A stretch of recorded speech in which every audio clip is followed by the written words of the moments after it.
episode van Radio Scriptura, 'n potgooi van Scriptura.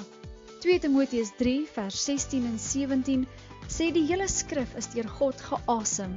Die woord van God is voldoende om ons te onderrig in die waarheid, dwaling te bestry, verkeerdhede reg te stel en 'n regte leefstyl by ons te kweek. Scriptura is daarop gemik om dit vir jou te wys. Jou gasheer vir hierdie episode is Jaco de Beer. Goeiemôre aan al ons luisteraars en ook aan Gerry wat saam met my vanoggend opneem. Ons gaan voort met ons reeks. Ons doen nou weer 'n paar verse in ons reeks wat sê die vers waar ons kyk na mees misverstane en misbruikte verse.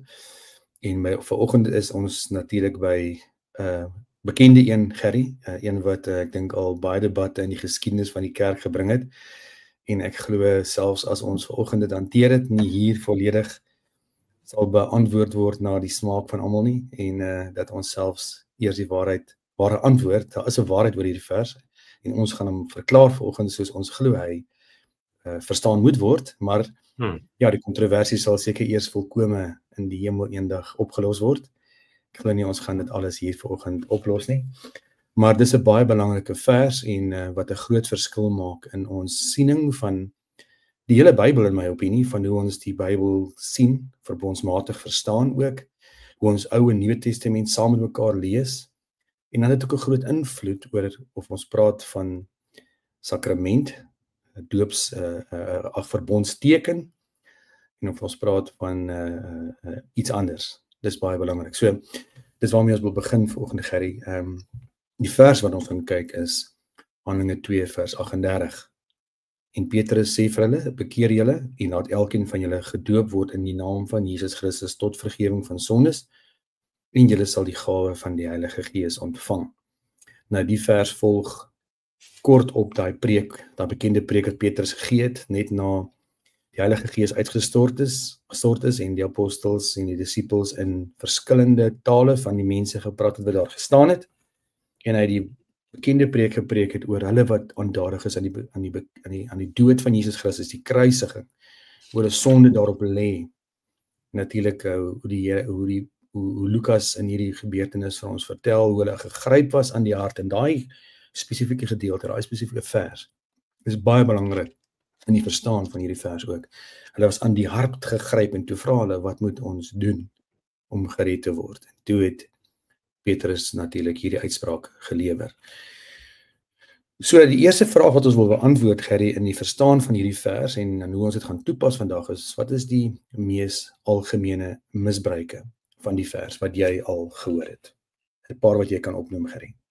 Ja, ek sal nou, ek wil net gou so 'n treukie teruggee na die plasing van die gedeelte.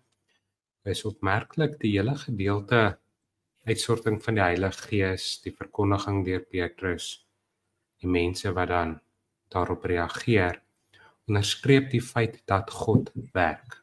Die Gees word uitgestort en skielik hoor mense in hulle tale wat hulle praat, die evangelie, en hulle is verbaas, maar hoe ken hierdie mense ons tale? En dadelik moet ons dan vra, wie is hierdie mense by die evangelie hoor? En ook daarin sien ons, maar God bly getrou. Dit is groot klomp, heel waarskynlik Jode wat in Jerusalem was vir 'n fees, wat na dat God sy volk in ballingskap weggevoer het, nie teruggekeer het na Jerusalem nie, maar in ander wêrelddele gebly het, ander tale geleer het, daar gevestig geraak het, en nou kom hulle terug om 'n fees te hou. En dan hoor hulle die evangelie in hulle eie taal. Dis waarom hulle so verbaas is. Hierdie mense praat ons taal, en dan die prediking deur Petrus en die mense se reaksie, dan kom ons by die misbruik, en ek dink sekerlik een van die grootstes is die hele gedagte, maar my redding hang nou af van iets wat ek doen. Ek moet eers myself laat doop, dan word ek gered. Het is interessant dat Galasiërs nogal sterk staan teenoor hierdie gedagte van redding hang van my dade af. So ons gaan mooi moet verstaan wat word hier bedoel met die doop Dat ons dit nou nie die misbruik van vandag, maar my redding hang nou van my af. En dan dink ek terug aan boodskapies wat mens kry, en ek onthou as kind met saalopeninge, hierdie hele gedagte van, Jesus staan nou en klop aan die deurtjie van jou hart, maar jy moet dit vir hom oopmaak. Ja. Ek dink jy maak 'n baie belangrike punt. Ek wil net ook eers bietjie daarby aanlas oor die hele idee van die aanloop na hierdie vers toe. Ek wil selfs verder gaan. Mens moet kyk wat Jesus self gesê het. Jesus het vir hulle gesê, gaan Jerusalem toe, gaan wag daar tot julle die gawe van die Gees ontvang. Ja. So wat ek duidelik hier sien is God se soewereine beheer. Jesus was van die begin af in beheer van die situasie en ons mis dit en as ons net op hierdie versie teologie fokus, né? Waar ons net na hierdie enkele vers kyk en dan kan nie baie gimnastiek doen met hierdie vers. Maar ons moet kyk wat Jesus gesê het en wat hy gedoen het en wat als voor gebeur het. Daar's 'n baie groter konteks nog. Hy het baie duidelik vir hulle gesê, gaan wees daar, moet niks doen voor dit nie gebeur het nie. Die Heilige Gees sal gegee word en dan toe gebeur, weet so wat ek probeer wys is hoe jy gesê het hoe die Here werk. By hierdie punt. Daar het baie dinge gebeur voor hierdie vers gesê was, baie en ons kan daai goed nie ignoreer nie. Ons kan nie dit wys dat God reeds in mense se harte gewerk het en hy het reeds verlossing gebring. Hy het reeds hierdie mense oopgemaak om die waarheid te sien. Die skrif leer ons is dood in ons sonde. Efesiërs 2, Romeine 3. Johannes 6 vers 44. Niemand kan my toe kom as die Vader hom nie trek nie. Matteus 11, niemand kan die Seun sien behalwe aan wie hy gekies het om dit te openbaar. So al daai goed moet in ag geneem word hierso. Ek wil nie te ver uitwin nie want ons gaan nie oor die konteks praat, maar ek dink dit is belangrik om in die begin te sê hierso. So van die misverstande wat ek ook al baie gehoor het, Gerry, is water het jou hier aan geraak, maar dat water hierso 'n kernrol speel. Daar's Pinkstergroepe. Nie alle groot doopkerke, as ek nou die eenvoudige woord ook kan gebruik, glo daarin nie, maar daar is variasies hiervan. Daar is Pinkster, charismatiese en baptiste kerke wat sê dat jy kan nie gered word as jy nie gedoop is nie. Dat die water hier 'n belangrike rol speel en selfs die manier van die water, né? Is nie net besprinkel nie, maar dit moet onderdompeling wees en jy moet onder die water ingaan en as jy nie onder die water ingaan is jou sonde nie afgewas nie. So is een uiterste wat ek al ook gehoor het en dan kom ook die Heilige Gees kom na die waterdoop. Dan jy kan nie die Heilige Gees ontvang as jy nie gedoop is nie. Dit is as mens hierdie teks so op sy eie lees in die logiese 1+1 volgorde volg, dan sê jy dit. En dan die ander belangrike een is die doopformule. Hierdie word as 'n doopformule verabsoluteer. En ek dink hier is ook ons baptiste vriende en selfs gereformeerde baptiste broers aanskuldig, dat hierdie is die patroon wat die Ou Testament vervang. In die Ou Testament se patroon was dat jy is 'n verbondskind, so jy word besny, soos ons gesien het hoe God die verbond met Abraham gemaak het, maar dat hierdie dit totaal vervang en hierdie is 'n totale nuwe verbondsformule. Jy kan nie gedoop word voor jy nie self geglo, self bekeer het nie. Dit volg net daarna. En ons gaan dit ook bietjie uitpak. En so is sommer eintlik 'n nuwe verbond dan ook, nie net formule nie. Nog 'n nuwe verbond, 'n absolute verabsolutering is, né? Nog 'n misbruik waaraan ons nog nie eers geraak het nie, is wat is die gawe van die Heilige Gees? Die hele gedagte van wat is hierdie gawes wat ek nou kry na mense wat dit verhef na iets van wel, dit gaan oor my, dit gaan oor ek wat eer ontvang en iets anders as die gewone gelowige doen. Daarmee saam het ek ook al gehoor, daar is groepe wat sê dat jy is gered. Hulle val nou nie na eerste uiters nie, jy is gered en as jy gedoop word, lei dit 'n ander dieper fase in jou lewe in, amper soos second blessing, amper soos 'n twee klas Christendom. Nou ons weet dit gebeur met die doop met die Heilige Gees lering ook, maar hier spesifiek met die doop, ek weet, want selfs ook nog in my baptiste kringe beweeg het, word daar geleer dat ware heiligmaking begin eers hier waar jy werklik gedoop is. Dit is asof daar 'n nuwe dimensie in jou geestelike lewe ingaan. Dit is asof die Here nou nog nader aan jou kom, né? So as 'n twee klas Christendom, die wat gedoop is en die wat nie gedoop is nie. So die wat gedoop is, julle is Christene, maar broers, julle en susters, julle staan nog so 'n bietjie agter in die lyn, maar die wat gedoop is, julle is nou voor in die koor. Dit is daai tipe idee van die twee-klas Christendom, nee. Dit laat mense aan die Korintiërs dink met hulle gawes. Ja. As jy hierdie gawe het, dan sê jy dit op in daai superklas.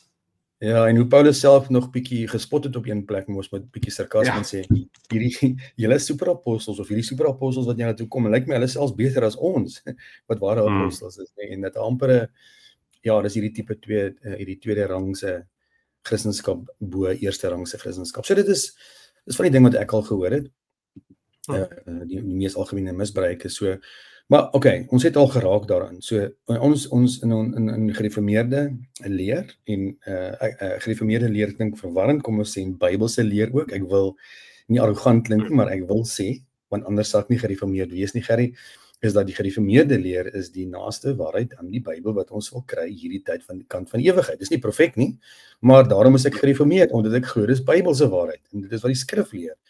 Dis hoe jy as 'n kerk gelei het om te reformeer terug na die skrif toe. So daarin leer ons in gereformeerde eksegese dat skrif verklaar skrif en konteks is baie belangrik. Hierdie twee goed is die goue reël. Konteks sal baie van ons voorvaders vir ons sê. En skrif verklaar skrif. Ek weet die Westminster sê dit nogal mooi. Dit wat nie duidelik op een plek in 'n vers voorkom nie, word nog meer duidelik gemaak op 'n ander plek met ander verse. So Gerrie, in die lig van dit wat ek nou reeds gesê het, wat ons glo, konteks en skrif verklaar die skrif. Kom ons kyk na hierdie vers. En ons neem die Bybel en heilshistoriese geskiedenis in ag. Ons sê wat sê hierdie vers. Of wat is belangrik as voorwaardes ook vir hierdie vers om hierdie vers reg te interpreteer. Ek wil graag nog iets oor die konteks noem, en dis sommer die hele boek Handelinge. Ons ken dit meeste van ons as die Handelinge van die apostels. Maar as ons regtig gaan lees wat daar gebeur, dis eintlik die handelinge van die Here en sy Gees deur die apostels. En dit is 'n belangrike klemverskywing ook in hierdie vers om onsself net te herinner, maar het gaan in die eerste plek oor die Here en wat die Here doen. En daarom, soos ons in baie ander plekke lees, het na Efesiërs 2 verwys ook. Ons word deur geloof gered, uit genade deur geloof. So dis nie redding deur die doop nie. Die doop wys natuurlik op dit wat Christus gedoen het. So ons kan nie hierdie versie net vat en hom wil lees en 'n hele teologie daar rondom bou sonder om die hele Bybel te lees nie. Ja, korrek. En so as ons na die hele Bybel kyk, selfs in die Ou Testament, sê die Here reg deur die hele Bybel is daar 'n beginsel wat geld. En ons noem dit in teologiese terme monergisme. Dit is hoe die Here mense red. Ons sê uit die Bybel het leer ons, en as ons bekende tekste met Romeine 3, Johannes 6 het ek al genoem, en niemand kan na die Vader toe kom as hy nie deur hom getrek word nie. Matteus 11, niemand ken die Vader nie die Seun nie behalwe aan wie die Vader kies om hom op te openbaar. En natuurlik in Handelinge, ek het na Handelinge verwys, daar bekende gedeelte waar Lydia tot bekering gekom het, sê dit duidelik. Die wat uit verkies is, het geglo. So daar's baie verse, die hele konsep wat ons hier moet ag neem, en dit kom duidelik uit in Handelinge, die hele gedeelte voor dit. Handelinge 2 vers 37, hulle is aan die hart getref. Daar sien ons die monergisme, né, wat ek nou reeds na verwys het. So die hart wat oopgemaak word, Lydia se hart is oopgemaak om te glo. Hierdie mense se harte is getref. Hulle dieselfde mense wat hom vermoor het staan hierso, en wat gejuig het en te kere gegaan het staan nie, wat hom gehaat het. Skielik is daar 'n verandering. Ons dink aan die man in die kruis ook. Hulle het albei vir hom eers gevloek en sleg gepraat, tot een se oë oopgemaak is en die ander een nie. So daai goed moet in alles in ag geneem word na die aanloop tot hierdie ding toe. So die hele en hy was nie gedoop nie. Ja, dit ook. Dis ook belangrik. Dit weer lê die hele idee van water en doop, né? Nog 'n voorbeeld. Jy het genoem God werk dwars deur die Bybel. So ons kan aan Abraham dink. Abraham het geglo en God het dit hom tot regverdigheid gereken. Galasiërs 3 wat dit noem. So dwars deur die Bybel, God wat werk. En Abraham was 'n afgodsaanbidder, saam met sy pa en parant. Hy het nie gedink aan God nie. God het hom verskyn en hom geroep en sê, kom uit en gaan na die land toe wat ek jou sal wys. En dink aan Lazarus se sterwe ook, wat 'n beeld is van monergisme. dooie Lazarus lê in die graf, hy's al 3 dae dood, hy ruik sleg. Christus roep, maar daai roepstem is soos in die begin. Laat daar lig wees, en saam met hy roep kom die lewe, en hy kom uit. En so, ons moet dit in ag neem wanneer ons by hierdie punt kom, dat die idee dat ek moet bekeer, en ek moet glo, anders kan ek nie gered word nie. Natuurlik glo ons ook in menslike verantwoordelikheid, maar wat ons hier sien is die geloof is 'n genadegawe. Dis wat Efesiërs 2 vers 8 ook vir ons sê. Dis 'n genadegawe, en die mense wat hier reageer, die roeping gaan uit na almal toe. Ons leer dit ook in ons gereformeerde leer. In dieselfde gedeelte waar Jesus by die fees opgestaan het en gesê het, almal wat moeg en oorlaai is, maar ons mis wat moeg en oorlaai is. Wie is die wat moeg en oorlaai is? Die wat aan die hart getref is. So die roeping gaan na almal uit, na die hele wêreld toe, maar in diep is se harte hy monergisties werk, hulle reageer uit die genadegawe van geloof en kom tot bekering. Hulle reageer in geloof met die krag wat hy ook gee. Ja. En hulle antwoord die roepstem. So, ek dink dis die eerste belangrike ding wat ons baie moet in ag neem. Dan, moet ons heilsstories ook hier in ag neem. Wil jy gou ietsie sê? Nee, ek wou maar net noem dat ons moet vashou aan die plek van ons dade. Ja. Ons sê nie, ons moenie geloofsdade doen nie. Maar dis nie eers my dade, dan red God my nie. Dis nie ek wat die deurtjie oopmaak, dan kom God in nie. Wanneer ek gered is, wanneer hy my hart my borskas oopgeruk het vir my nuwe hart gegee het, dan volg my dade. Dan wil ek vir hom lewe. So daardie volgorde is net belangrik om vas te hou. Ja, en dan ons praat in ons gereformeerde prediking ook van eksegese van heilsstories. Is 'n woord wat ons ook geleer word as ons teologie studeer om predikant te word. So ons moet die hele heilshistoriese lyn in ag neem. Nou as ons gaan kyk na wat gebeur het by Abraham, toe Abraham geroep is en die Here gee verbondsteken, het hy ook die eerste mense wat by hom was nie almal 8-jarige oue geseuns wat het besny is nie, was ook groter mense. So daar begin die genade, waar die genadeverbond is al aangekondig by Genesis 3 vers 15, maar daar begin hy sy vrugte altyd dra en vorm aanneem. En so dieselfde patroon sien ons hier in die Nuwe Testament. Dis nie 'n nuwe patroon wat hier ingelei word nie. Dit is eerste generasie gelowiges hier in die nuwe verbond. Nou ons moet ietsie sê oor die nuwe verbond. Miskien kan jy ietsie sê daar ook, want dat dit word ook misverstaan dat ons hier praat van 'n harde lyn van nuwe verbond. Maar ons moet terugdink aan die belofte van verbond wat sou kom en dat hierdie 'n voortsetting is en 'n uitbreiding is. Die belofte aan Abraham, die heidene sou ingevoeg word. Joël 2 belofte word hier waar, né? Dis die heilige geskiedenis wat ons hier in ag moet neem. Ja, dit is belangrik om daaraan vas te hou daaraan dat dit eers die verbond is, dan die teken. Genesis 15 wat God sy verbond aan Abraham bevestig, dan Genesis 17 die teken gee. Dis eerste God wat doen, dan volg die teken daarop. En ek het nou al na Galasiërs verwys en almal wat kyk en luister moet Galasiërs gaan lees, want daar word baie sterk die lyn aan getrek, maar is die wet dan later kom, of is ons dade dan later kom, dan maak dit nie die verbond en die beloftes ongeldig nie, dit word daar binne gegee. En dis wat ons moet onthou, as ons gaan vashou aan hierdie goue lyn van die verbond deur die Bybel nie, dan gaan ons 'n versie soos hierdie vat en onsself heeltemal te mekaar maak. Ja, so as ons oor die verbondshistoriese lyn praat, dan sien ons dat dit presies voortgaan in die Nuwe Testament net met 'n nuwe verbondsteken soos in die Ou. Want baie mense stop net by hierdie vers, nie? Hulle gaan nie verder nie. Ons vergeet van 1 Korintiërs 7 vers 14, wat presies herhaal wat die Ou Testament gesê het. Die kinders is geheilig deur die ouers se geloof. 1 Korintiërs 7 vers 14. Nou, ons praat van heilig daar, heilig het meer as een betekenis in terme van afsondering vir verbond. Waarom sal Paulus so baie spesifiek wees en dat die Here daar selfs in die konteks van 'n ongelowige man of ongelowige vrou, kan ek amper sê die sambreel toemaak, dat die kinders onder dit afgesonder is vir verbond. Dit is hoe belangrik dit vir die Here is. Dit is 'n kragtige vers daai. En ons sien die uitspeel van daai verbondslyn hierna verder. Ek weet daar's groot debatte oor die huisgesinne dope, maar ons kan nie ignoreer dat die skrif maak dit baie duidelik. Dis huisgesinne wat gedoop is. Selfs hulle is slawe en almal wat by hulle in die huis was is gedoop.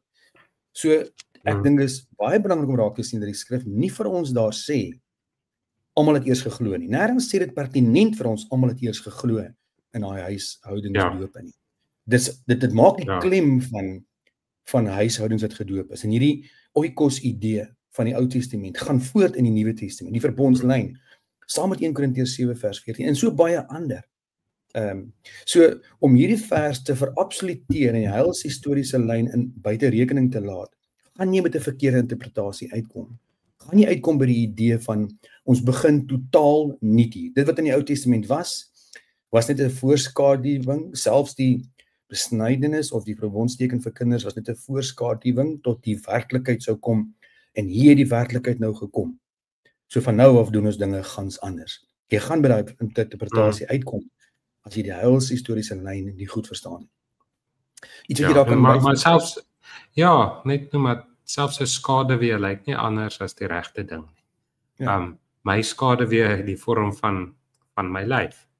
So ons moet daai lyn onthou van vervulling in Christus en die volheid wat gekom het. En dan wil ek ook net noem oor die huishoudings. Ons hoef maar net die volgende vers dan te lees, Handelinge 2 vers 39. Die belofte kom julle toe en julle kinders. Ja, korrek. So dit is baie gevaarlik om enige plek net 'n versie te vat en sê, dit bepaal alles. Ja. En so ons moet die vraag vra, hoekom is daai woord net daar gegee? Want dis 'n herhaling van die Abraham belofte daai. Ek sal 'n God wees vir jou en vir jou kinders.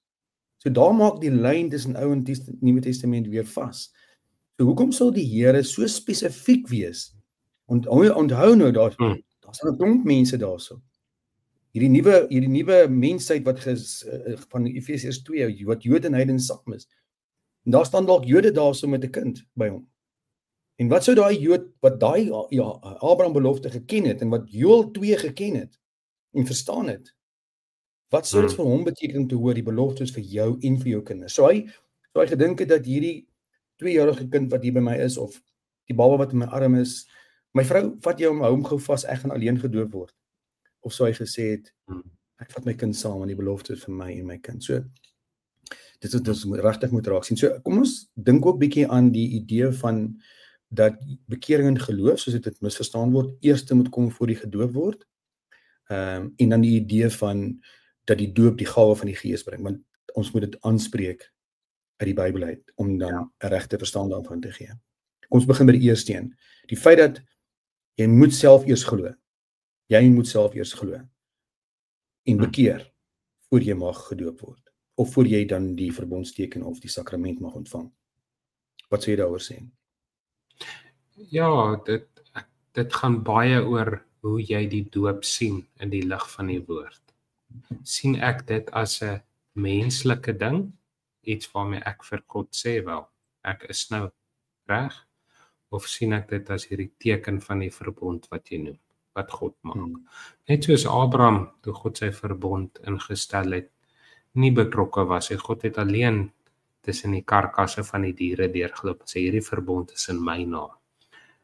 God sê nog steeds, hy het nie dit verander en sê, wel, nou is dit ek en die mens wat eers iets doen, en dan gebeur daar dinge. So, as ons hierdie vers saam met ander gaan lees, gaan ons sien, hier word baie dinge genoem en beskryf, wat die volgorde gaan anders lyk. So, die is nie nou 'n vaste volgorde, dit en dit en dit en dan dit nie, want wedergeboorte en bekering, regverdigmaking, al die dinge doen God, maar ons gaan nie spesifiek kan vasmaak en sê, hier is al volgorde, hoe hierdie presies altyd gaan uitspeel nie. Ja, en as mens ook in ag neem wat die Here gesê het vir Abraham, hierdie is 'n ewige verbond wat nooit sal tot niet gaan nie. So, ons kan nie sê, hier begin 'n totale nuwe verbond met totale nuwe reëls nie. Daai selfde verbond gaan voort hier met daai selfde orde en selfde reëls. Al wat ons sien is, soos ons dit in Kolossense 2 ook sien, dat die Here 'n nuwe teken gee, want ons is heilshistories. Nou, aan die ander kant die kruis. Voor die kruis het die besnydenis 'n baie spesifieke betekenis gehad. Die afsnyding van Christus, die bloed wat sou vloei, is al simbolies van Christus wat sou kom, en hoe hy ook harte sou besny. Maar nou het Christus gekom, die bloed het gevloei, hy is van die wêreld afgesny, en hy het ons ook van die wêreld afgesny, So nou is die water die simbool van dit wat Christus reeds gedoen het. Ons kyk terug. En natuurlik soos ons reeds gesien het dat ons praat hier van 'n sakrament, ons praat nie hier van 'n teken van redding nie. Dis 'n groot verskil.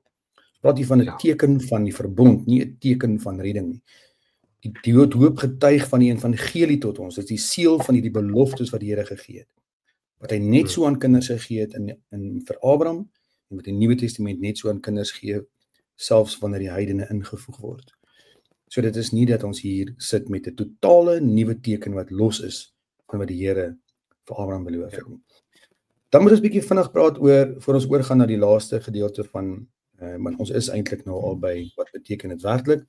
Voor ons bietjie praat oor die toepassing van vandag is maar die groot kwessie van dat hulle hier die doop, bekering, geloof, doop en dan die gawe van die Gees aan mekaar koppel. So hulle sal sê, as jy nie gedoop is nie, het jy nie die Heilige Gees in jou hart nie, jy is nie gered nie. Jy moet gedoop word om die Heilige Gees te ontvang. En in jou hart hê. En dan die tweede een wat jy ook genoem het vroeër is dat, het ek ook genoem het, die tweede klas Christendom, dat hier iets ekstra gebeur met die doop, wat jou inlyf in 'n groter ontvang van die Gees. Eerstens, 'n absolute ontvang van die Gees, maar tweedens ook 'n groot ontvang van die Gees. Wat sou ons daaroor sê en wat se skrifte sou dit weer lê? Man, jy het al Efesiërs 2 verwys. Wat is geloof? Geloof is dis 'n gawe van die Gees. Dis nie ek wat self opstaan en kies en sê ek gaan nou glo op my eie nie. As die Gees nie kom en lewe werk nie, dan gaan ek nie kan glo nie. As hy nie vir my nie daai arms van geloof gee om Christus te omhels nie, dan gaan ek dit nie kan doen nie. So geloof is die Heilige Gees se gawe, of dit wat God gee, wat die Heilige Gees werk. So dis nie 'n menslike ding nie. Ja, ek dink die bekende gedeelte wat ek vroeër ook aangehaal het, wat Jesus vir die man in die kruis gesê het, wat langs hom tot bekering, wat tot geloof aan hom gekom het. Dag sal jy saam met my in die paradys wees. Daar was geen doop nie, daar was niks. Kan ons dan nou argumenteer, daai persoon het nie die Heilige Gees gehad nie. Paulus sê vir ons in Romeine, dat Romeine 8, die wat die Heilige Gees nie in hulle hart het nie, is nie kinders van God nie. So, ons kan nie weer eens so argument neem nie, dit word weerspreek deur verskeie ander verse, so ons moet 'n ander betekenis hier inneem. En ek dink dit verwys hier na die verbondse seël en die verbondsteken. Ons sê dit ook in ons doopformulier, dat die Here, daai kindjie wat daar gedoop is en beseël word met die beloftes van die evangelie, ons bely en glo dat die Here al daar reeds begin werk in daai kind se lewe. Ontvang die beloftes, hy is nie noodwendig gered nie, ons weet nie wanneer die Here die wedergeboorte in 'n hart bring nie, maar kom ons sê ook vir mekaar, dat babas kan ook wedergebore word, want daar is sulke voorbeelde in die Bybel, en so, maar dat die belofte saam met die seël, saam met die doop kom, dat die Here alreeds daai kind in sy verbond insluit, en dat die Heilige Gees in hom begin werk, alreeds, rondom die evangelie, en rondom die verlossing en die verbondsbeloftes, selfs van daar van babakind af. Dawid bely in die Psalms, hy sê, ek is van die moederskoot af u sinne. U het my geroep van die moederskoot af. So, wat ons hier dan sien is die verbondsbeloftes. Dis ek glo hierdie beteken, julle sal die gawe van die Gees ontvang. Is die verbondsbeloftes, dat die Here op sy verbondskinders wat gedoop word op 'n spesiale manier alreeds werk. Ons bely dit ook in die Heidelbergse Katekisme, sommer in die eerste vraag, dat die Here alles tot my heil laat meewerk. So, dat 'n kind kan ons kan selfs as ouers hierdie belofte opneem en God vertrou vir die redding van ons kinders. Omdat die Here beloof dat hy reeds alles sal meewerk. Soos Sondag 1 vir ons sê, wat is my enigste troos in lewe en sterwe, waar dit sê, dat die Here alles in hierdie lewe tot my eie heil laat werk. En ek dink dis wat dit is 'n verbondsverklaring wat ons hier sien, hierdie belofte van die Heilige Gees. God beloof om hierdie kind op te neem in sy huisgesin, sy kind, en in daai kind se lewe te werk, tot redding en ewige lewe. Goed, nog iets wat jy wil byvoeg daar, Gerrie, voor ons afsluit met, hoe pas ons hierdie vers toe vandag kortliks? Ja man, soos ons gesels, dink ek maar net wat ons vir mekaar voor die opname ook gesê het is, buiten die feit dat mens heel dag hieroor kan gesels, draai dit alles om mense se beskouing van die verbond en wat God vir ons in sy woord leer.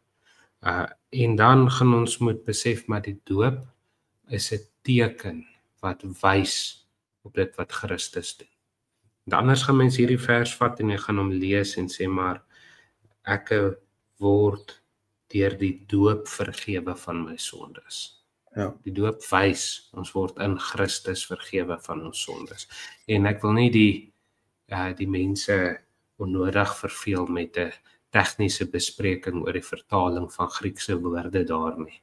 Maar die vertaling daar kan wees, kan ook wees maar word gedoop op grond van julle vergifnis, omdat julle gered is, word gedoop. Ja. En die doop is die teken. Ons moet dit onthou. 'n Padteken beteken niks sonder dit waantoe hy wys nie. Die padteken hier buite my huis sê Krokodilbrug ek van die Kreerwoudtuin is 8 km ver. Beteken dit absoluut niks sonder die feit dat Krokodilbrug 8 km ver is nie. So dis 'n teken wat op die betekenis van Christus wys. Ons moet daai vashou. Ja. So 'n paar afsluitgedagtes van my kant af hoe hierdie vers vir ons nog steeds vandag baie beteken en 'n groot troos in het. Dis eerstens, ons bly die evangelie verkondig vandag soos Petrus en ons roep na die mense. Glo die evangelie. Jesus het self met sy eerste woorde wat hy gepreek het. Bekeer julle en glo die evangelie want die koninkryk het naby gekom. So dit bly die kerk se verkondiging. Elke Sondag verkondig as hy die evangelie verkondig moet uitgaan soos Petrus dit hier uitgestuur het na die massas toe, na die mense toe, mense wat ons eredienste bywoon, die mense wat ons na evangelisasie teekom, die mense wat ons elke dag op ons eie teekom ensovoorts. Maar die belangrike ding is, bekering is nie net 'n emosionele trane nie, maar 'n nuwe rigting, 'n omdraai van geloofsgehoorsaamheid. So dit is definitief deel van ons verkondiging. Mense is nie outomaties gered nie. Hulle moet hulle vertroue in Christus plaas, hulle ontvang met leë hande alles wat Jesus gedoen het. En dan ook, doop is nie 'n formaliteit nie. Dit bring vir ons voor die belangrike gedagte dat leef daagliks uit jou doop, wat dit vir jou sê, wat dit in jou verkondig, dis ook met 'n seël is. Leer dit vir ons kinders. Jy behoort nie aan jouself nie, maar jy behoort aan Jesus Christus. En dan leef as mense wat die Gees ontvang het, nie asof jy dit moet gaan soek nou met die doop nie. Leef as mense wat in hierdie verbondslyn is. Jou kinders ook, leer vir jou kinders. Die Here is hier vir jou. Kom na hom toe. Ontvang sy genade en leef in sy genade. En dan natuurlik die groot troos vir ons en ons kinders, vers 39. Dit is 'n belofte vir ons en ons kinders. Ons het 'n groot troos om kinders in die wêreld te bring. Ek vra baie keer vir mense, en selfs vir my baptiste vriende wat nie in die verbond hier glo soos vers 39 vir ons leer nie. Wat se hoop is daar vir jou om kinders in die wêreld te bring? Dat as God vir jou sê, stel nie belang in jou kind nie, hy moet maar eers tot bekering kom, dan praat ons weer. Dit is amper asof ons doelloos trou en kinders het. Hierdie groot belofte is so 'n motivering vir ons as mense wat trou, ons kinders het, ons staan onder God se troos en sy beloftes en ons kan met soveel vrymoedigheid kinders grootmaak in hierdie wêreld dat dit sy verbondskinders is en dat hy daar sal werk tot hulle heil in hulle harte. En natuurlik, soos ek reeds in die begin gesê het, ons as kerke in ons tyd wat dit so moeilik en donker is, moet hierdie evangelie verkondig. Ons moet roep na mense soos Jesus geroep het. Almal wat moeg en oorlaai is, kom na die verlosser toe. Kom koop sonder wyn en geld, sonder goud, kom ontvang hierdie vrye genade. Dis al van my kant af, Gerry. Nog ietsie van jou voor ons afsluit? Ja, ek wil net onderstreep wat jy gesê het oor bekering. Ons geloof is nie hierdie wollerige ding wat net in die lug hang nie. Ware geloof dra vrug en bekering wegdraai van ons sonde in die wêreld na God toe. Dit is 'n letterlike fisiese ding met ons dade ook. So dit is belangrik en in 'n wêreld waar verkondig word jy kan maar glo en doen wat jy wil, jy is mos gered. Is die Bybel heel anders. Ja. Baie dankie Gerry, wat ek ook hy so saam met my neem uit hierdie episode, dit is die ongelooflike groot genade van ons Here. Wat selfs na 'n kindjie toe kom wat nie eers weet wat met hom gaan nie, wat met hom gebeur nie en vir hom sê, jy's in my huis. Ek besiel my beloftes aan jou. En elke keer ons doop oor 2 weke, 'n gesin, ek het jou vertel van so die voorreg om 'n gesinne doop te doen. Die pa is gedoop, maar die ma nie. Ons gaan die ma doop en ons gaan die 2 kinders doop. En dit is so 'n wonderlike beeld. Ek word elke keer diep aangeraak as ek die doop sien. So as jy 'n gedoopte persoon is en as jy luisteraar as 'n gedoopte persoon is, met kinders wat gedoop is, mag jy bemoedig word met hierdie wonderlike belofte. Ja. Dit is vir jou en vir jou kinders. God is jou God. Psalm sê, God van Jakob is met ons. Laat dit ons troos. Troos my volk. Baie dankie Gerry. Mag jy ook 'n mooi dag verder hê. Tot 'n volgende keer. Hulle daar.